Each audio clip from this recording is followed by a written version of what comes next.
नमस्कार मंडळी. तर आज मी कच्च्या कैरीपासून अगदी वेगळ्या पद्धतीची मस्त अशी चटणी बनवणार आहे. अगदी चटपटीत आपली ही चटणी असणार आहे.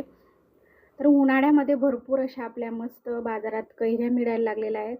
पण अशा पद्धतीने तुम्ही चटणी खरंच करून पहा. अगदी वेगळ्या आणि चवीला तर खूप छान मस्त अशी ही चटणी बनून तयार होते. तर व्हिडिओ शेवटपर्यंत बघा. तर कैरीची चटणी बनवण्याकरिता तर सगळं साहित्य मी इथं घेतलेलं आहे. पण मी जेव्हा चटणी बनवेल ना, तर तेव्हा सगळं मी याचं प्रमाण व्यवस्थित असं सांगणारच आहे. तर हे बघा, अशा पद्धतीचं आपलं सर्व काही इथं साहित्य आहे. तर आता मी लगेचच इथे ना चटणी बनवायला घेते. तर त्याकरिता इथं मी मोठं मिक्सरचं भांडं घेतलेलं आहे. म्हणजे आपले जे काही सगळं साहित्य आहे, तर एकाच मिक्सरच्या भांड्यामध्ये पूर्ण मावतं आणि आपली जी काही चटणी आहे, तर तीसुद्धा व्यवस्थित अशी मिक्सरला बारीक होते.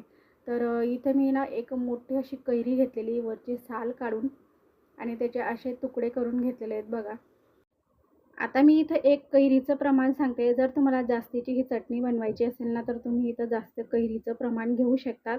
तर एका कैरीसाठी मी इथं एक मध्यम आकाराचा कांदा घेतलेला आहे आणि सोबतच याच्यामध्ये भरपूर अशी आपल्याला ना कोथिंबीर घालायची आहे. खूप छान मस्त अशी चवीला लागते ही चटणी. आणि 15 ते 20 पुदिन्याची पानं. तर हे पुदिन्याची पानं नक्कीच वापरा. त्याच्याने खूप छान मस्त आपल्या ह्या चटणीला चव येते. तर 5 ते 6 लसूणच्या पाकळ्या आणि 2 हिरव्या मिरच्या आणि एक इथं मी सुकलेली लाल मिरची घेतलेली आहे. सोबतच याच्यामध्ये मी 1 चमचाभर साखरसुद्धा टाकून घेणार, कारण की सगळे आपले जे आपण साहित्य टाकलेलं आहे, तर ते व्यवस्थित असं बॅलन्स होतं आणि थोडीशी ना कैरी आंबट असते, त्याच्यामुळं इथं मी साखर वापरलेली आहे. चवीप्रमाणे इथे मी मीठ टाकून घेतलेलं आहे आणि सोबतच याच्यामध्ये ना 1 चमचा भरून इथं जिरे पावडर घेतलेलं आहे मी. याच्याने सुद्धा खूप छान मस्त अशी आपली चटणीला चव येते. तर 1 मोठा चमचाभर इथे मी तेल टाकून घेणार आहे. तर तेल आपण याच्यासाठी घालायचं आहे, की आपली जी कैरी आहे आणि जो कांदा वापरलेला आहे, तर त्याला पाणी सुटेल. त्याच्यामुळे ना, जर अशा पद्धतीने जर तुम्ही तेल वापरलं ना, तर ह्या चटणीला आहे ना पाणी सुटत नाही किंवा चटणी वेगळी आणि पाणी वेगळं सेपरेट असं होत नाही. खूप छान मस्त आपली ही चटणी बनवून तयार होते. तर पहा, अशा पद्धतीने इथे मी चटणी बनवून घेतलेली आहे. तर कच्च्या कैरीपासून आपण उन्हाळ्यामध्ये भरपूर असे पदार्थ बनवत असतो.